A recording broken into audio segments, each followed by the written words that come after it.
Hello and welcome to another episode of SuperCoach Insider. My name is Ben. And I'm Chris. And thank you for joining us for the Sydney Swans, or I like to call it the Dane Rampy podcast. This is the joke that you prepared Finally! It's been 15 teams or so in the making, Chris, and I finally get to do these ones. I like it. This is a visual joke for those It's a visual playing on the joke. podcast. Hit us up on YouTube. Yes. Well, there you go. So facebook.com/SC Insider. Yep. Twitter, we are SC_Insider_. And on Twitch, we are SC Insider. Twitch.tv/SC_Insider. Jeez, you have one on line, all major Chris. podcast platforms and YouTube as well. So just search for us. We're everywhere. Chris is rusty. Okay, so quick little 5-minute detour here. So I went to the Brisbane Lions versus the Suns scratch match yesterday, Chris. I was quite jealous. I was the other side of Brisbane. Well, I conned the missus into going to the beach first, and she'd just come off 2 night duties, so she wasn't really thinking straight. But hey, we got to go. Bought her a couple of beers. She was happy for at least half of football. I like it. Now I'll tell you what though, some really interesting things. If you aren't sure or want to know what happened at the trial match yesterday, I posted out my quarter reviews, which was really cool. The funny thing was, Chris, is that I actually got spotted for the first time. You got spotted. Spotted. 3/4 time. Which is impressive considering, so they must have watched it on YouTube. And they must have to see my mug. Or we put photos up, but... That's true. Anyway, so I'm taking a piss and I hear, SuperCoach Insider! And I was like, what the fuck's going on here? Anyway, that's us. Yeah, that's us. I say hey to the boys. So I sent them a little sneaky league code to be in our Legends SuperCoach League. So awesome blokes. So thanks for saying hi and thanks for shouting out, boys. But yeah, it was a good day. And the key thing is get on route, basically. Unbelievable gun. And definitely going to be starting Sprainer. the centre bounce, right? In the he did round 1. He was at most of the centre bounces, and I can't see the Swans improving their midfield much, except for Hugh Greenwood and Swallow coming in. You mean Gold Coast? Gold Coast, sorry. Yes. Brisbane will be the interesting one though, because Rao was good against, but he was up against Berry at some point. He was also up against against Reece Matheson at one stage. Reece Matheson and Corey Lyons. Yeah. Do you know what I mean? So it's He's going to towel them up anyway. They're meaningful players at best. He absolutely towed them up, but he got hands on the footy first, butchered it quite a lot, but got his hands there. So I'm hoping with a Weller and an Ellis, maybe he can link them up a little bit more. Should be good to go. Yeah, I like it. I really like Real. I'm looking forward to this Thursday, might I add. Pre-season starting. Hey-o! I'm very excited. So close. I actually, unfortunately, have to work Thursday night, so won't get to watch the game until on the way home. I'll be doing the cardio, a bit of jogging. Yes, maybe it's a soft J. So, Speaking but I am of that, definitely looking forward to the pre-season. Segue Frankie, man. I was telling Katrina when I got spotted, I was like, hey, I'm kind of a big deal. People know me. Excellent. All right, so Sydney Swans. Talk about Sydney Swans because they are hugely relevant this year. I think most teams will have a few Swans in their starting squad. Very, very, very relevant. Okay, so first of all, looking at their season last year, 8th for disposals, kicks and marks. So they're pretty much middle of the range for quite a lot of those stats. 12th for goals and goals assists, so below average for that area. 16th for clearances. So Not for great. me, and basically they were 17th for hitouts. So 17th for hitouts, 16th for clearances. 2nd for tackles. So for me, it was like they were getting beaten in the hitouts. Yep. They were getting beaten in the clearances, and it was almost like they were second to the football. Well, some of that hopefully will be resolved by Naismith coming back. Yes. If he does get up, I don't know where he's tracking. Well, I find it. Was. I'm hoping. I think he should be okay. Tracking fairly well, I think. I find it very funny though. Is that who's their other ruckman again? Callum Sinclair. Callum Sinclair, yes. Yeah, so I made a joke with Swizz, Callum Sinclair, how he did both his shoulders. I was like, well, there goes his dream of being a wacky inflatable arm man. His dreams are kaput. They're shot like his shoulders. Fair enough. Okay, so the interesting one, I think second tackles, they're 17th for hitouts, 16th for clearances. So for me, it was like they were losing the hitouts, they were losing the clearances, almost like they were second to the ball. Yep. And we do know they've been really wanting some pace throughout the field because I think they were getting beaten to the ball a little bit. So that's where players like their first draftee come into it. And that's also where players like Ling and a few of those guys, they were brought in for speed, even though he hasn't had much continuity with his body. Yeah, the rookie section of this is going to be pretty in-depth. They definitely need speed, and it's no surprise they try to get like a Louis Taylor and someone that can actually try and move around. Interesting though, they're 16th for free kicks for and 3rd for frees against. So basically they were giving more free kicks away than they were receiving. Not good for them at all. So I think pretty much they need that speed in the midfield mix, which is what their draw tells me from last year. Well, they've already signalled that that's the direction that they're going with the way that Horse has been talking. So you're probably aware that the other day he was in an interview and basically said that they're going to be looking to get Ollie Florent in, which I think is a fantastic player, but is he ready for prime mid-time? Florent would be awesome if he wasn't midfield only. Oh, and absolutely, that's part of my write-up on him. I love him, and I think he could break out, and he definitely could break out. But he's midfield only this year. True. You need them when they're forward mid or defender mid, and then they move into the midfield, and then you get value. Yeah, and then the other one, of course, is Rowbottom that they're looking to get into that mix as well. Sure. They've got existing guns in that midfield, but what are they going to do with someone like a Kennedy who's really is only really an on-baller? He'll have to play then. It'll just mean maybe Parker goes in and out a bit more. So again, with the don't go Parker, basically. Parker? But Yeah, look, we'll get onto that. Looking at the draw, Champion Data has ranked them the second easiest draw for 2020, which is the good side. But again, at Sydney haven't been too good, so make of it as you will. Yep. The good thing is they have double ups against Suns, Carlton, GWS, Hawks, and Essendon. So out of that, it's really only GWS that's the hard matchup, and that's the crosstown rivalry, which could be anything anyway. But Suns and Carlton, I reckon that's a pretty good matchup for Sydney. Hawthorn and Essendon, probably 50-50. Yep. Maybe a little bit swung towards those teams, but... You'd probably say Hawks win that one, not comfortably, but in a... Yeah, because they're both hardball get teams. And Essendon could be I think Essendon is shit this year. Yeah, well... I think they're injury prone. Sorry to Essendon. But here's the interesting thing with Sydney, though, and this is why, even though I don't like Lloyd that much and whatever have you, but good for the rookies coming up their first 7 rounds, including a Lloyd could go bang the first 7 rounds, which is what I'm worried about. They have Adelaide away, Essendon at home, Gold Coast away, Carlton at home, GWS at home, Brisbane away, and then North Melbourne at home. That's a decent start. That is a very decent start. Probably the same as their end, I suppose. Given that it's got such an easy draw. Look, I think again, as I said, I think there's quite a few SuperCoach selections that will come into consideration. Yeah. So I think that's an easy start. Yeah. Their SuperCoach finals, they have Melbourne away, Gold Coast at home, Essendon away, and Hawthorn at home. Okay. So again, they have a good start to the year, and then they also have a pretty good SuperCoach finals. Decent finals. I like it. I don't mind them for an options, and this is why I'm looking. Lloyd's too expensive, and I think he will drop in price or his average, so it hurts me. But he could come out for those first 7 rounds and go pretty big. He averages notoriously well for the first half of the season as well, which is also good news for us. And it also makes me interested in people like Heaney, which we'll get into as well. So look, they have the round 13 bye, so it's the middle bye round. So it's. You can still get them. Yeah. They're probably the last guys you upgrade to. Yes. Yeah. So it's not bad. And it's, that middle of the road. So it does give you that flexibility there. That pretty much sums up the draws anyway. So we'll go into the premiums first of all. And speaking of which, we'll go Jake Lloyd, 591k defender, played all 22 games, average 108.9. 89% time on ground, so as that defender, he has a lot of time on ground, which helps his scoring, takes kick-outs when Dawson fucks off. So the problem is, and this is why people are a bit reserved, so he started off the first 12 rounds at an average of 117.6. Smashing it. Really went big, and for those that started him like we did with the kick-out rules, were like, this was going great. Then he averaged 98.9 the last 10 rounds, including an after-bye round, which was the last 5 rounds of 92. Yep. And that's where the Dawson effect sort of comes into play. So this is why people are a bit more reserved about whether they pick Lloyd.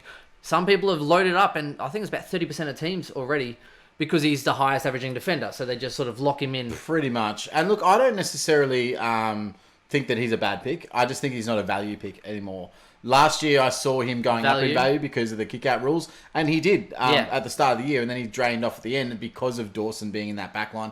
They've already said, so Horse has already said, Dawson's been training in the back line. He's going to be playing in defence this year. Yeah, that hurts. So for me, you're paying what you're going to get out of Lloyd, probably. I still think he's probably going to be the number 1 defender. I think he's going to be I think he'll be top 4. I think he'll still be 100 to 105. Yeah, I don't know if he's going to go nuts, but 100? Which 100, I think, is pretty good. Yeah. Like, 100 to 105 is going to get you close to 1. Like, nah. I don't reckon there's going to be much else. Like, it's about 100. Sick dog going up, 105. Well, I mean, even, again, 105. That's, I know. So, Lloyd going down is still going to be in the conversation for the number 1 pick. So, is it a bad pick? Probably it's more about that 591. I'd rather pick an Oliver who's going to average 115. Well, for 2K more, you can literally spend that money in your midfield and get an Oliver. Yeah. And then, go cheaper in your defence. So I do think that that's a valid consideration. I think that, you're looking at 10 points more per game towards Oliver. Yeah, absolutely, yeah. Because I don't see him doing a 108 again. But if I did, and if you did, if you thought that... Then he wouldn't be top 10 if Oliver did that. So interesting. He did have 12 scores over 110, Lloyd, which does make him very viable, and only once under 83. So really super consistent, scores well.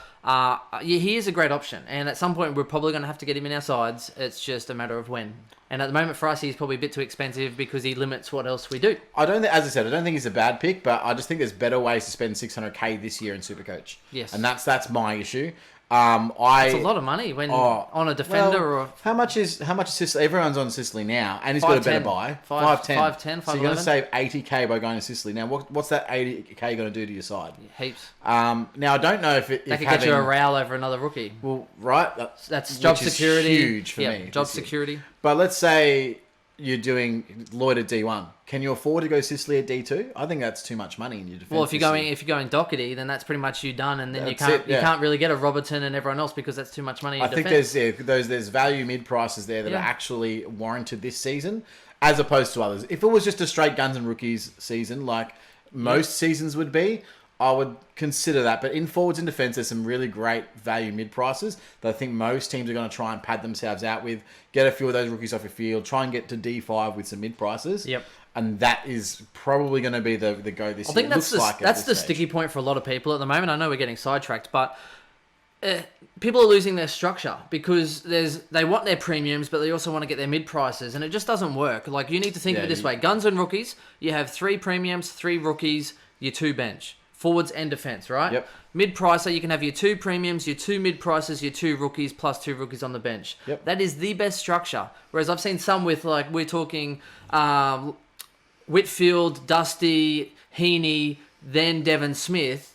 And it throws out your structure because it starts to get top-heavy. Yeah, you're very unbalanced across the field if you're spending so that much cash. You'll be weak somewhere. So if you're going with a Devon at F3, then you can probably do a Hill at F4. And that kind of balances out that nice structure. Now, in that defence, obviously, we really don't know where the rookies are yet. So the preseason will determine for us which preseason are bankable, which rookies are bankable for their price. Yep.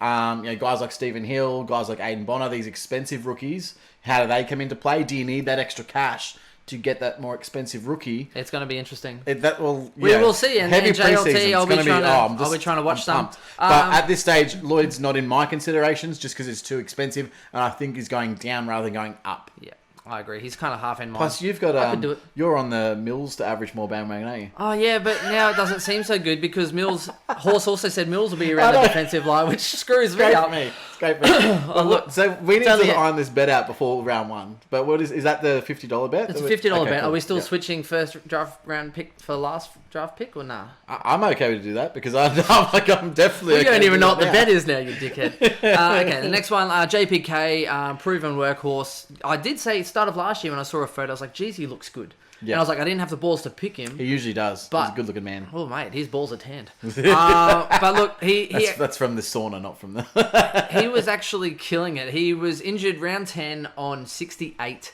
He averaged 108.77, but his true average... his true average is 108.77 instead of 106. He averaged 112.1 the first 8 rounds before he got injured. And then he averaged 109 the last 9 rounds. So he actually had a really good year when he wasn't injured. Yep. Yeah, so I actually like him as a draft option. I think he's still a consistent player. Sometimes he has flats where he might... prices for draft though. Even then, you're not going to pick him up at his 106? Average. Nah. He's too old. 100 with the amount of midfield players that are coming into that mix, I just can't see him averaging anywhere near that this year. Yeah, I don't know. You grab him because I'm not. We'll see. I mean, how old is he now? Come on, you can look at that. I'll look it up. Okay, moving on to his other partner in crime is Luke Parker. He's 570k. Speaking of which, Parker and JPK are both 570 to 579k. Very expensive for standard. I doubt they'd be either in 1% of sides. He actually averaged 134.6 for the 5 rounds that JPK was injured. And we said this, he went absolutely big. Yeah, he went huge, and then he dropped off an absolute cliff as soon as that includes the game that JPK came back and only played half a game, basically. So JPK's 32 this year. Oh, okay. So there you go. And he did have that injury as well. Yeah. Parker averaged 96.4 with JPK on the side. So that pretty much tells a story where Parker can average you anywhere from a 95 to a 110. The notoriously most annoying player in the league because he's an absolute jet. He when goes he's playing big on the and he ball. goes 50 points in a quarter and then does nothing. He is so bipolar. But it's not because bipolar. It's not because that's the way he scores. It's because of his role. He gets thrown into a pocket and then he doesn't do anything. They push him forward and he gets especially with Sydney being bad, that doesn't help his scoring. No, it doesn't. So anyway, that's pretty much that one there. Look, unfortunately, I've put Dane Rampy in at 4th on my list. 527,000 defender who's actually played well, bro. He did, and the problem is that I was like, this is just a flash in the pan. He has scored well before. But then he's also notorious for playing lockdown on key forwards where you're like, oh, like what the hell's going on here? Dane Rampy's taking, a key forward. But kudos where kudos is given. He did really well. And for those that brought him in, he maintained his stupidly high average. Can I just record that and then loop it again and loop it again and loop it again and loop it again? It's the caddy effect where you're looking at them and you're like, yeah, you've got skill, but you can't put it all together. And then he does something well, or you get on him and then he does something bad. Guaranteed, I am not picking up Rampy in a draft league. I will 100% guarantee in no draft league am I picking up Rampy. He was super impressive because he actually sagged off to intercept. So it wasn't like he was playing loose behind the ball. He was playing on a player and then just completely left his man to take intercept marks and score great points. He's been talented for a long time, but he'll go and get you 100, then he'll get you a 60 or an 80, and that was his notorious scoring pattern. Whereas he has improved, and look, good on you, Dane Rampy. Well, who else in that defence is really good at intercepting? Not really. They really aren't. No. He's got great users in Lloyd. Like Lloyd doesn't go for an intercept mark. Like very rarely. No, he goes for Lloyd the peel one off. Coming up there and putting his body on the line. You know what I'm saying? He goes for the peel off. So unfortunately, and that's in my note as well, is F Rampy, and it's been there for a while. Get this right. He averaged 84.4 his first 9 rounds. So you're like, that's Dane Rampy. Then he goes, then he has a couple of hundreds. Everyone's like, oh, Dane Rampy's got a couple of hundreds in a row. Let's get on him while he's cheap. And I was like, that's a bad idea. Next minute, he averages 106.75 over the last 12 rounds. Yeah. With some big games. A 135 and a 148. I reckon he's got huge value in draft. I'm definitely picking him up. Oh, go for it. I'm gonna do it, and then every Although, week mind you, when you do say no one else can intercept on that team, so if it comes in, Rampy could be the intercept man. Well, they can intercept, but he's the number one. He'll get it and then offload it to Dawson, and he also gets a lot of spoil points. He gets a lot of defender. Get a lot of spoils. Yeah, so I actually think maybe they've freed him up now because who they lose? They lose Smith or someone? No, who they lose? Their big defender. Nick Smith. Yeah, maybe. Yeah, so now Rampy's going to have to do all the intercepting and all the maybe. Well, I mean that's why Callum Mills is staying down there in the pocket in no SuperCoach Pointville. Yeah, he'll probably get you 80.5 again. Standard deviation of 1. Horse's theory. Over 3 years. Use your best midfielder in the back pocket. Who hasn't been a keeper league? He'd be great to get in the keeper league, actually, because no one wants him. No one wants him. Okay, so next one is Isaac Heaney, who I've had a big gut feel on. He did break his thumb a couple of weeks ago, so he's been on running duties for a month. So I don't know if he'll play much JLT. They've actually put a question mark on his round 1, but I think it's more likely than unlikely that he does play. I think he'll play. He'll just... he'll be doing a lot of running, so he'll be fit enough. It'll just be the conditioning of getting hit. The hand's an issue in AFL, obviously, because you need your hands to be able to do everything. I don't know what to do with my hands. The race was good. It was real good. I drove real good. Talladega Nights. Yeah. I like it. But yeah, like you need your hands, obviously, in AFL to do anything. To mark the ball, to handball the ball, to kick the ball, you need your hands. So if your hand's injured, it's a really big issue. Well, that's why you don't see a lot of people with nubs out there playing AFL there, Chris. Hands like feet. Yeah, okay, thanks for joining in for such great insight. You need your hands to play AFL. You're welcome. Yeah, great for insight. that zinger, I won't even charge you for it. Isaac Heaney, really frustrating for some of you last year, myself included. Had some great games. Had highs 137, 134, 130, 119, 117, 116, 116. And now for the bad news. He also had 54, 64, 67, 68. So he had 290s, 900s, but he is a great player. He was still in the top 10, though, for overall scoring. He is, and I see him with value this year as a forward, because a lot of people are going Whitfield and Dustin Martin, and then they're going their cheaper options like a Steven and a Devon and all those other players. Isaac Heaney's 15% owned, and I actually think he's going to get less owned than that. So I think he's he should be. I think he's a terrible pick this year. I think he's a great pick. So with their easy draw, opening his mouth in the preseason, he'll be forward mid, same role. Well, no, he said that he's going to be playing more forward this year than he did last year. So he's actually going the opposite direction of what everyone wants. He's going to be playing less midfield time this year. Look, and that's straight from Isaac Heaney's mouth. He said he's going to be playing more forward because they've got other new guys coming in taking up the mid roles. So he's actually going to... I think it's going to be more 50-50. Give it 2 weeks when they get pumped in the middle of the field again. They'll need him. I don't know. He'll probably do an ankle in round 2 and be a terrible selection. Look, obviously the counter argument to that is he does score well as a forward because he can take really good marks. Yeah, contested marks and goals. Right, yes. So he can, and especially if Buddy's, and I think Buddy's still in questions for round 1 given that injury, he will be a target in that forward line. However, Sydney is still bad, and I can't see them really getting out of the bottom 6 No, I this think year. they're going to have to develop still. So how good is that opportunity going to be for him? And I don't think it's going to be that great. So for me, this year is a bad year for Heaney. And I'm not spending that kind of money on a Heaney when there's other guys that are looking to get up. So would you take Heaney or a Sicily then? Same absolutely. Price? Hands down, Sicily is a better option. Okay. I would rather spend that money on Sicily in your defence than rather spend it on Heaney in the forward line. And I guess there's a lot of mid-price options. For me, it was Whitfield, Dusty, and I actually started to get rid of Heaney because of the cheaper options that I could take. Yeah. Basically. Question mark on round 1, injured hand. Yeah. Same as last year when he had a question mark in round 1 and he ended up playing and then scored really badly. Playing more forward time instead of mid-time. Like, there's this really no great thing about starting Heaney this year. Except the fact that you'll probably know he'll average you 90. Yeah, exactly. Yeah, and he's going to be slightly unique. Yeah, fair call. I guess that more forward actually makes a bit more standard deviation. And that's the problem. In his scoring. It'll be the low-high effect. The idea of playing more midfield time is not... I don't think he's necessarily got a higher scoring... It's just more consistency. More consistency. So it takes out those lows or it equals it out. It won't be as frustrating. It won't be the Toby Green effect where he gets you 50 1 week and then a 150 the next and then ends up averaging you 100 still. Like, forwards just have big games and they have small games and they still might average you 90, 95. Yeah. But it's that consistency or lack of consistency that really impacts you, especially on a week-to-week basis playing leagues. Did Jeremy Cameron tell you that? Yeah, he did actually. That's Jeremy Cameron. He told me after round 7 when I brought him in. Rookies, because there are 4 on the list that we need to touch on. Number 1 is Will Gould. Pick 26 in their most recent draft. He averaged 21.5 disposals, 4.5 marks, 7.2 rebound 50s per match, and he was the South Australian captain for 2019. Perfect. Not only that, he was actually All-Australian, halfback or whatever, back-to-back All-Australian selections. So he did it as a junior. As an underager. Yeah. Okay, so he did it as an underager and then backed it up again with 2 All-Australian selections. I think that's a really good caliber. Yep. He looks like he's a bit more built ready as well. He's 117k. He could definitely get a gig. I think he plays round 1. I definitely. Yeah, but the problem is that there's so many of these, whether they just are listed as defenders and they find other roles for them, I'm not sure. He looks like he could be really good in the back line, so I like that one. The problem is, okay, so let's line out their back line now. So yeah, that's what I was like.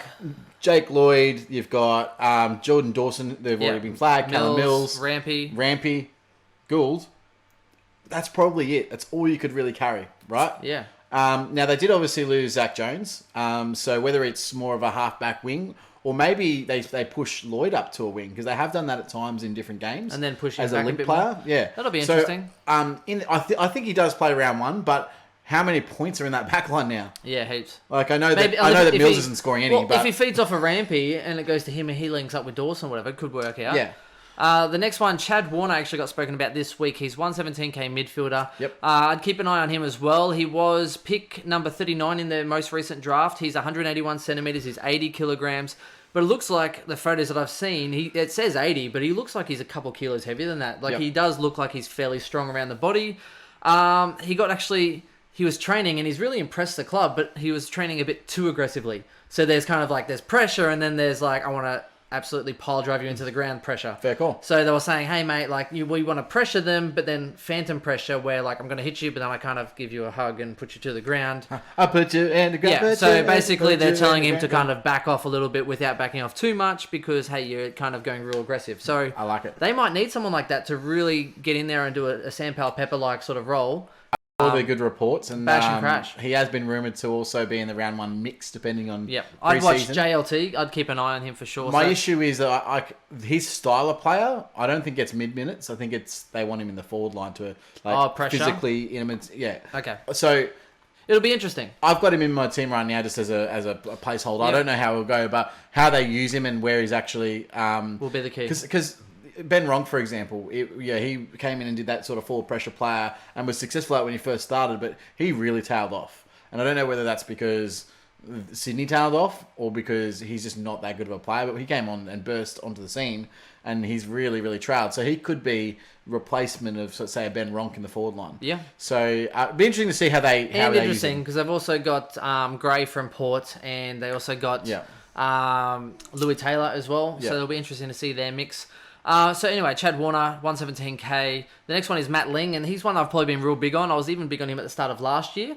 But the problem is that he had a toe injury ruined his first season, and then he had an Achilles injury that ruled him out for the remainder of 2019, basically. So he's had some issues there. He was their first-round selection 2 years ago. Yep. All right, so he was highly picked up. He was the one that they wanted to get him because he brought speed and pace to their team, which they need. Yep. So I'm hoping that he has had a good run in the off-season. I'm not too sure. I think we'll just see from the JLT, but I am definitely looking to see if Ling is playing because he's definitely an option for them. And I think he was a high pick and they want to get games into him, but they just couldn't. Mm-hmm. The last one's a smoky, Harry Reynolds. Is that the one you mentioned before? No, definitely. No. Harry Reynolds is a 123k defender as well. So these are all 123k defenders, basically. Impressed the Swans coaching stuff in the 2019 preseason, so start of last year. He was very competitive down back, but then he actually got one game and then hurt his back, had a back injury. So after that, he pretty much wasn't the best 22 for a brief moment, had a back injury, and that ruled him out, and he had issues, and that ruled him out for the rest of the season. Yep. So he did not play again last year, but he did get into their side for a game, and he impressed them, and they did like him. It's just more waiting to see whether he gets another gig to keep an eye out, or whether he might be overtaken. You don't know. It's a year in football's a bitch of a thing. So he might have been overtaken by a Ling or a Gould or who knows what happens. So I'm keeping an eye out for him as well. The next one, breakout and speculative and mid prices and all that contenders. And I told you, Chris, I am not putting Jordan Dawson first on my list. I am going with Callum Mills first. and the reason being, Chris, is that he's 444k defender. 4-4. So he's overpriced. No, look at it. 4-4-4. Everything is lined up perfectly. The worlds have aligned for this breakout year. Fourth breakout year as well? Mate, everything's lining up. Literally, look, you hit the pokies, 4-4-4, everything's lining up. This is Callum Mills. That's a lucky Mills number for Chinese. Well, there you go. They've got Mate, fours and eights apparently are really... I'll take it. So it's the 444. Really, it is his year this year, Callum Mills. Definitely more than Dawson. I'm going to ride with it because I agreed to that bet earlier. Okay, fair enough. 490s, 300s, including a 132, a lows of a 49 and a 50. The problem with Callum Mills is he had five scores of 60. I think with the amount of guys taking points in that back line, I think he's the one that gets the least. The benefit, though, he actually averaged 87.6 the last 11 rounds, which would be enough to contend with Dawson. Speaking of Dawson, he is 467k, who averaged 86.2, so yes, it would compete. Well, Dawson in the last... I'm not talking about the last 9 rounds. After the bye when he moved into defence. I'm not talking about the last 9 rounds, Chris. So you've obviously got that written down then, have you? And that's not including his true average. Dawson did get injured on 41 in round 1, averaged 88.5 as a true average. So, look, he is a really good option. He's a forward defender, so he does provide you that great swing benefit. He averaged 94.4 his last 9 rounds. His last 9 rounds included a 120, a 114, a 105, a 104, a 93, and a 93. So he had 4 scores of 90s and 600s. He is definitely an option. And that dual swing capability does provide a good matchup with Hill if you have them at either end. Which is how I planned starting when SuperCoach first opened. That's how you started, and then you moved away. I think as a F3, he actually provides value. Because he's probably 6 or 7 points underpriced, but I don't think he'll be enough for a top 6. No, I think he's around that mark. 6 to 10. 6 to 10, he'll be in that conversation. So he's not going to be a terrible pick. I think he's actually a decent pick, and I would love to have him, but I think there's just other value that could also do the same for cheaper. Yeah, that's the issue right now. Great draft selection. I've already got him in a keeper league. Yeah. I think I'd rather change my Mills pick for a Chad Wingard against Dawson. I think that'll be a better matchup. Now, what's interesting to watch is if Dawson gets injured or something happens to Dawson, you want to be on Lloyd straight away. So Lloyd averaged, unfortunately, in the same 9-game period, averaged only 96 points per game. So you can definitely see a correlation there. There may be more to that than meets the eye, obviously. Maybe he was carrying something. You never know. Yeah, carrying the whole team. Now, apparently. Before we move on, I've got my boy to talk about as a mid-price breakout. Who's not really mid-price because he's actually fairly expensive. Who? George Hewitt, my friend. This is the year of the Hewitt. Hewitt. Oh, you've got about 8 breakouts, do you? Hewitt's down on the list as So how about you just excuse look me? at this. You pipe up. Right? I'm going to talk about my boy for a second. Now, Hewitt's problem for the last however long he's been is that he's just generally been a run-with player because, first of all, they haven't really had one at Sydney, and they just wanted to show him the defensive aspects before they just unleash the beast. And I think this year the shackles come off, mate. I honestly believe that he could have a breakout and average easily over 100. He's the guy that, between him and McCluggage, it's a coin flip for me who averages more right now. And I don't know the answer to that question. I'll take McCluggage easy. Well, here's the thing. 2-1. If McCluggage isn't playing inside, I can't see him really going to that sort of 105, 110 bracket that we all think McCluggage could be. Whereas Hewitt has that role. He's playing. All he needs to do is just loosen the shackles up, stop following the man, and start punching the ball, and you've got a premium breakout contender. So averaged 88 last year. So big scores of 154, 127, and 121. He had 1, 2, 3, 4, 5, 600s in that. A lot of 90s. Yep. So definitely a guy that I can consider being on the breakout or the verge of a breakout. And if I was going to pick any year, it's either this year or next. He's also only missed 2 games in his 4-year career. So he's played 86 of a possible 88 games. And that 2 games was actually in his first year. How old is Hewitt?